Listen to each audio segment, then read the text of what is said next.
Yo, what's up? Baka kayo Cubs, magandang gabi po muli sa inyo lahat. At syempre, narito po muli ang inyong lingkod, Master Lekim. At welcome back po muli ito syempre sa ating Master Lekim TV. Bago ko po simulan ito ating video ngayong gabi mga bayang karista, make sure dapat nakalike na tayo at nakasubscribe. Pakita rin po yung notification bell at syempre pakishare na rin po natin video para po maging updated po kayo sa mga susunod ko pa po upload na video.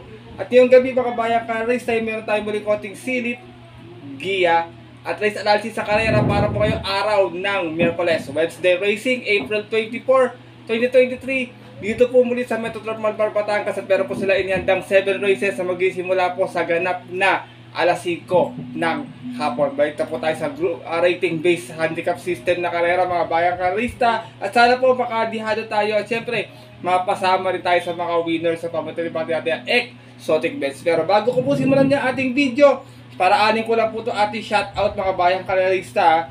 Shoutout nga po pala kina Sir...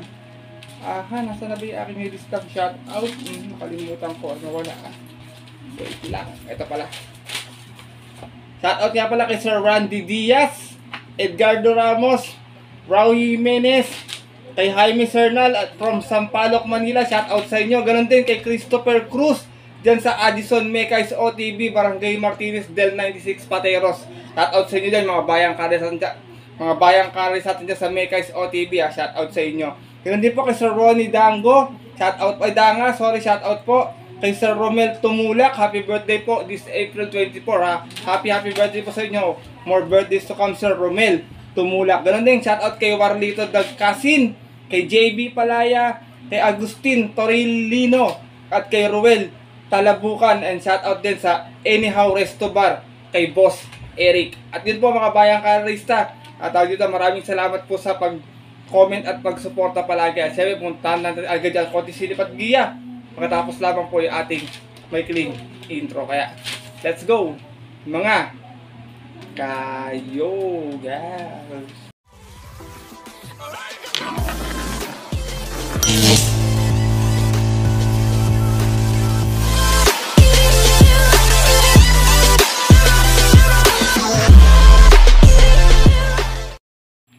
At gaya nga po ng nabanggit ko kanina sa ating intro mga bayang calories at ating mga kayokabs, meron tayong 7 races na lalargan ngayong araw po ng Miyerkules. Siyempre tigis-tigisang set lamang muli ng take all, pick 6, pick 5 at pick 4. Maganda yung ating lineup, medyo may kanikisan pero ko may mga dihadong lulusot mga bayang kalorista. At sana ay makadihado din tayo ngayong araw po ng Miyerkules. Kaya ito, simulan ko na rin agad, wala nang patumpik-tumpik pa. Good luck po sa inyo lahat, happy racing and start na po tayo. Race number 1, start na ating winner take all event. Non-winner, 3-year-old and above maiden. Distansya 1200 meters. Meron tayong 6 na kalawak na maglalaban-laban. Itong karera na to, may mga tagumpay yung preba dito, bayang kalorista. Kaya sumipat kayo or baka may masipat kayo or masilip pa. First choice ko, lone imported horse in this race. Numero 1, Alibaba. Narerendahan po ni Joel Ciego. Galing ito sa Novatoran last time. Segunda, may 116.4 sa 1200. Umalis lamang ng 2-2 out of 4 runners na naglaban-laban. At yun po ng April 14, kung saan ang nanalo po sa kanilang Novatoran, yung kabayong si Bagsik Katdin. Same rider pa rin tayo dito, Joel Ciego, para sa ating important horse na numero 1 si Ali Baba. Second choice ko, matagal na sa maiden, I hope sana makagraduate na, numero 5, Dazzling Gab. Narerendahan po ni Noel Silunor, last time segunda to sa 1400. Meron tong 130 flat, malis to ng 2-1. Out of 9 runs naglaban-laban sa isang 3-year-old maiden ng April 17 naman, kung saan ang nanalo po doon yung heavy favorite na si Wolf 359. Same rider pa rin tayo dito, Noel Silunor, para sa ating numero 5 si Dazzling Gab. Race number 1, mga bayang kalorista, non-winner. Iba rito, medyo matagal na, iba medyo galing lamang sa pahinga. Kayo nang bahalang magdagdag kung may kursonada pa. First choice ko po muli, lone imported horse in this race, numero 1, Alibaba. Second choice, numero 5, Dazzling Gab. Good luck po. At narito tayo sa ating race number 2. Simula naman ating pick 6 event, another 1200 meters, field record mating base class 5 points speed placers. Meron naman tayong 7 runners na maglalaban-laban dito. Nakita ko tumatulin dito 5, 6, and 7. Sigurado ako magkakaroon ng early speed battle sa unahan to. Pwedeng makarimati ating mga dirimating makakachamba. Dito po, first choice ko, best long shot of the day ko po, numero 2, Clairvoyant. Narerendahan po ngayon ni Jomer Storke. Kung natatandaan niya, last time sa 1200, muntik na manalo to. Meron to 115.8. Nasegunda po siya, umalis ng 6-6. Bugaw po sa lahat. Out of 6 rounds naglaban-laban. Sa rating base 6 and 10 po, buwaba na po siya ng grupo dito. At yun po na April 5. Kung saan, nakalaban niya nga po doon, ang dikit lamang yung kabayong si Double Strike. From Christian Advincula, this time ang rerenda, Jomer Storke para sa ating long shot of the day na numero 2 na si Clairvoyant. Second choice ko, may akin tulin sa unan, pwede rin naman isunod pag ginusto, numero 5, Jumbo. Narerendahan po ngayon ni Jomel Galieta. Ito naman may 131.4 sa 1400 kung saan nasigunda siya noon, umalis ng 5-8. Out of 10 rounds naglaban-laban sa rating base 5 placers din po at yun po ng March 26 naman. Kung saan ang nanalo po doon yung pinaririmati na ngayong kabayong si Golden Buzzer. From MRL Yos, this time magrerenda, Jomel Galieta para sa ating numero 5 si Jumbo.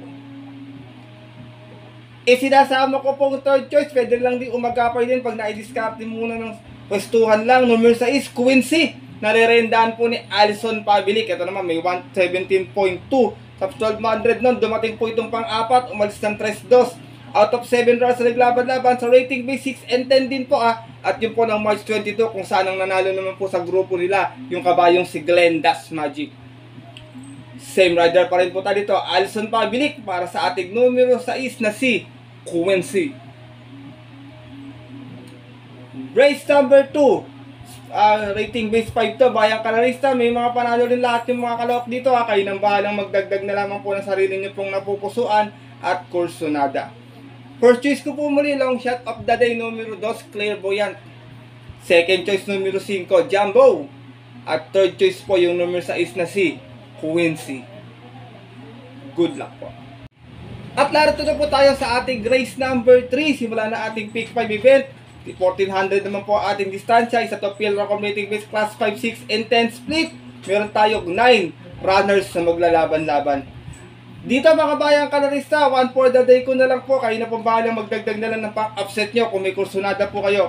Numero 2, Real Pair. Narerendahan po ni Patty Dilemma. Medyo nabababaan ako sa grupo sa kanya dito.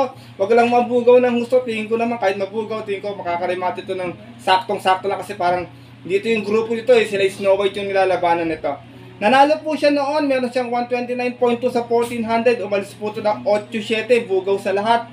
Out of 8 rounds na naglaban-laban sa rating base 11 to 15 pa po. At yun po ng March 23, tinalo niya po doon yung kabayong si Limon Sudan Falls.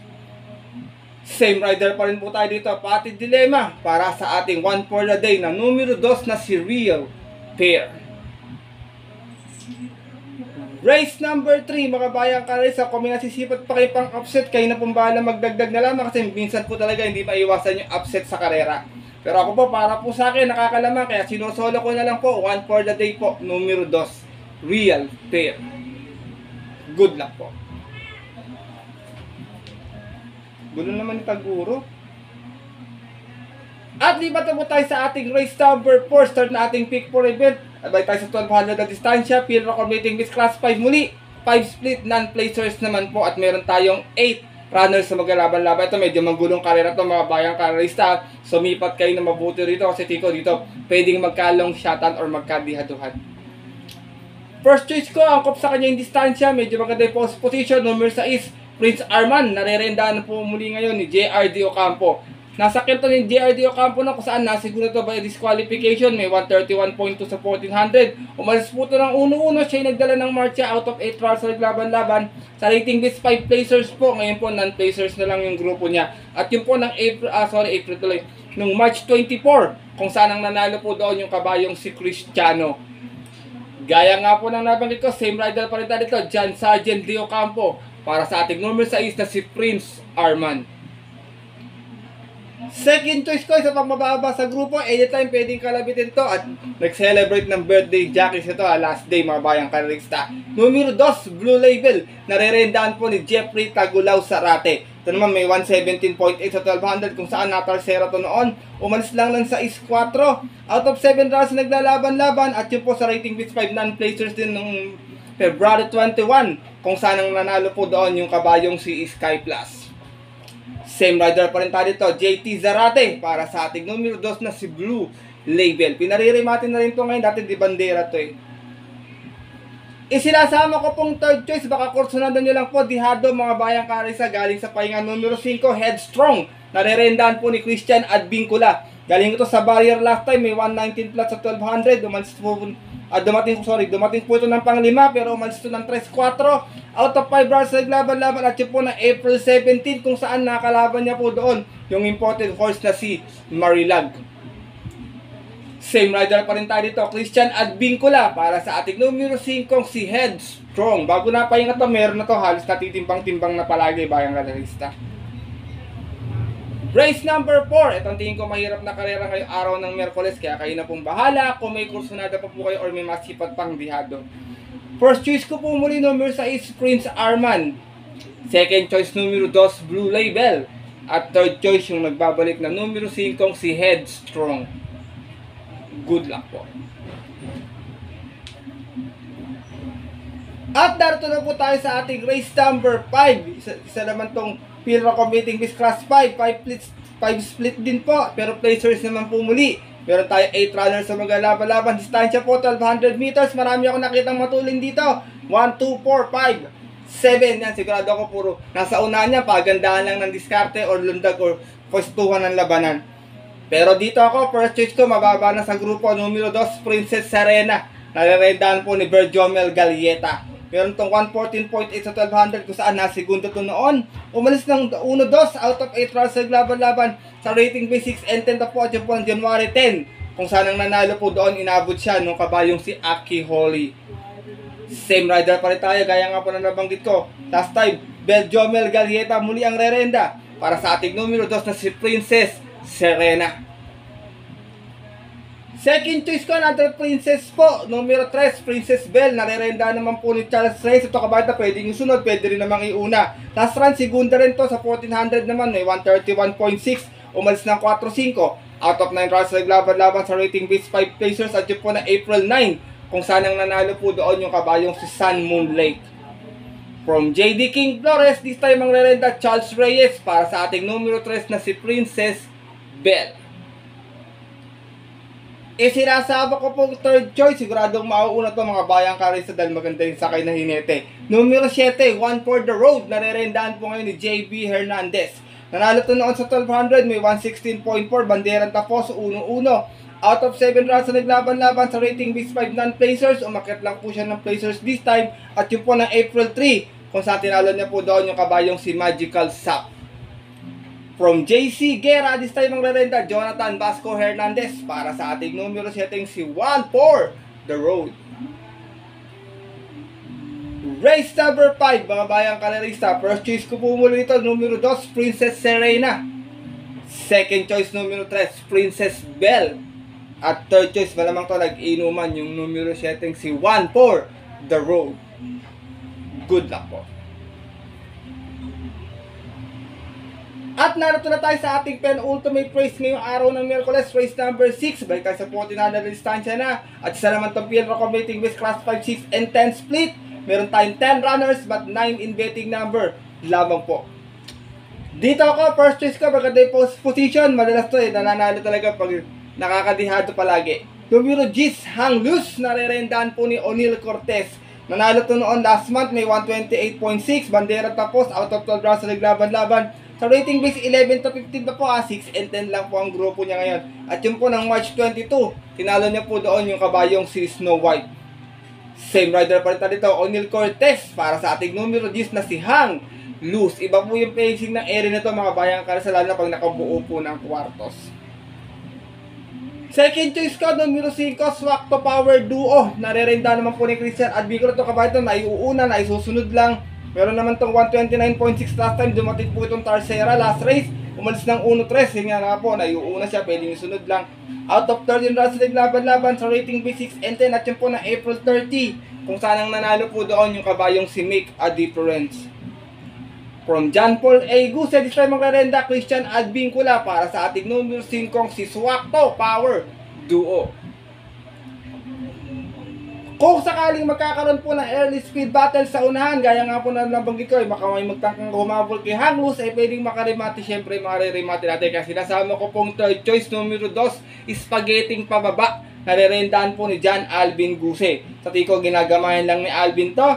Meron tong 129.2 last run, dumating po itong pang-apat, umalis ng 6-9 out of 12 rounds na naglaban-laban.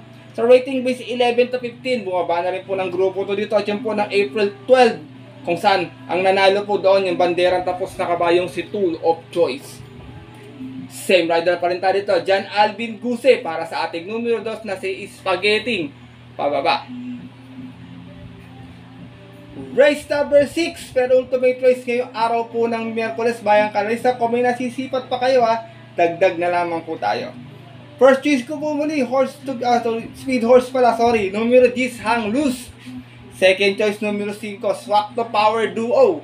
At third choice, yung numero 2 na si Spaghetting pababa. Good luck po. At narito na tayo sa ating huling karera kayo araw ng Miyerkules. Para tingnan ito ating mapabuto exotic bets, take all, pick 6, pick 5, pick 4. 1400 ating distansya, field na completing bets, class 5, 11 to 15 split. Meron tayo ditong 13 runners but 12 in betting number lamang po. Dito ako, wag lang maglolo ko sa pasukan sa aparato. Tingin ko malaki panalo, mababa to dito. Numero 2, Don Lucas, narerendaan po ni Alison Pabilik. Meron to 129 flat sa 1400 nun. Umalis to ng 3-3 pero dumating siya ng pang-apat. Out of 9 rounds na naglaban-laban sa rating base 16-21 po. At yun po ng March 23, kung saan ang nanalo po doon yung kabayong si Work From Home. Same rider pa rin tayo dito, Alison Pabilik para sa ating numero 2 na si Don Lucas. Second choice ko, numero 8, to pwedeng sunod na, pwede rin na maiuna agad. Lucky Julian, narerendaan po ni JB Hernandez. May 128.6 po kung saan nasigunda po siya noon. Umalis lamang ng 3-4 out of 11 rounds na naglaban-laban. Sa rating base 16-21 din po, mga bumaba po pala ng grupo to dito. At yun po ng March 26 kung saan ang nanalo po doon yung kabayong si Stripe of Pink. Same rider pa rin tayo ito, JB Hernandez para sa ating kalawak na numero 8 si Lucky Julian. Sinasama ko po third choice, madalas makadyado, pwedeng isunod lang to, may remate na to ngayon. Numero 5, Static, narerendaan po ni Pabs M. Cabalejo. Ito, nanalo to noon mga Bayang Kalista, meron tong 129.4, umalis ng 4-6 out of 40 rounds na naglaban-laban. Same rating base na po na April 5, tinalo niya po doon yung kabayong si Macarate. From Jomer Estorque, this time ang rerenda, Pabs M. Cabalejo para sa ating numero 5 si Static. Last and final race po mga Bayang Kalista. Kung may nasisipan po kayo, kayo na pong bahala. Marami tayong kalawak dito na pwede pang pagpilian. First choice ko po muli, gaya nga po na nabanggit ko, wag maglolo ko sa alisan or sa pasukan ng aparato. Numero 2, Don Lucas. Second choice, numero 8, Lucky Julian. At third choice, yung pwedeng nakaagapay lang or nakapwesto lang agad, yung numero 5 si Static. Good. At yun po mga Bayang Kalista at ang ating mga kayokabs ay natapos na po ito ating video. Para po sa ating konting silip at giya kayong araw po ng Miyerkules. Sana po makatulong po or pakursunadaan nyo, pasama nyo sa inyong diskarte at paranaya. Maaari nyo po itong sundin kung kursunadan nyo po or mas kung gusto nyo ng dihado. Pero kung hindi naman po, wala pong problema doon mga Bayang Kalista. Siyempre, sariling aral ko lamang po ito Kuro-kuro at opinion po sa karera. Pagdating po ng tayaan sa takilya, siyempre mas mananay po sa sarili nyo po napupusuan at kursunada, and always mga kayokabs natin dyan. Kayo pa din po yung masusunod. Good luck po muli sa inyo lahat and have a blessed Wednesday racing. Maraming salamat po sa walang sawang pagtutok, suporta at tiwala palagi. Maraming salamat din po sa mga nag-sponsor sa aking palaro sa Sunday Racing. Mga Bayang Kalista, good luck po sa mga kasali. 33 po yung mga sumaling nag-entry po. At yung entry fee po nila para po sa mga alaga ko. Maraming salamat din po sa mga sumali kasi po may bibili ko po sila ng pagkain. Medyo may bibili ko sila ng stock. Medyo makakatipid ako ng ilang araw sa pagkain nila tsaka yung buhangin. Kaya muli, maraming salamat po muli sa sponsors at sa mga sumali po sa magiging palaro ko po sa Sunday, Piracom Chairman's Cup po, Racing Day, mga bayang kalerista. Muli, maraming salamat sa suporta, bayang kalerista. At yun po, napakwento na naman ako. Hanggang dito na lamang tayo muli. At magkita ka na lang sa susunod ko pong upload na video. Ito po ang inyong lingkod, Master Lekim, na always po nagsasabi sa inyo at nagpapaalala na ang karera po dapat po libangan lamang. Ganito talaga tsambahan lang at tapat-tapat lang. Minsan swerte, minsan malas. Pinagbigyan tayo naman siyempre ng nasa taas. Huwag natin kakalimutan magpasalamat sa Kanya at tumulong sa ating kapwa. Kahit sa simpleng pamamaraan lamang. Ika nga mga bayang karista, share your blessings po. Good luck po muli sa inyo lahat. And happy racing sa mga pupunta po na OTVs. 5 PM ating start time. Muli, stay safe everyone. God bless bayang kalerista. Lalong-lalo na sa mga solid natin ditong diadistang mga kayo cabs.